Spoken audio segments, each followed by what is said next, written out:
Í vikunni þá bárust náttúrulega þau tíðindi sem höfðu svona kannski legið í loftinu. Þú hefur búin að semja við Rhein-Neckar Löwen. Hvað svona veldur því að þú víxlar og ákveður að fara til Þýskalands?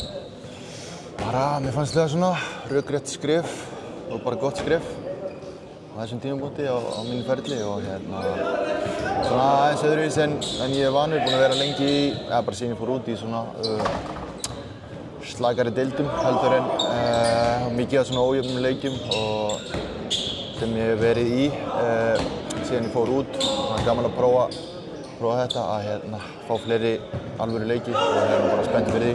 Komast í meira álag? Já. Sem óneitanlega fylgir því að spila í Þýskalandi? Já, bara þú veist, sterkari deild og allt sem því fylgir sko. Þannig að eins og ég segi þá held ég sé bara að ég taldi þetta að vera svona besta fyrir mig í stöðunni núna, þannig að ég er bara spenntur fyrir því. Já, og fara þarna í sumar og kynnast nýrri menningu og nýju landi? Já, það verður bara gaman, hörku deild og já, það verður bara gaman að takast á við það. Og beint og talsverðar vonir við þetta fyrir þinn feril að þetta sé svona framfara skref?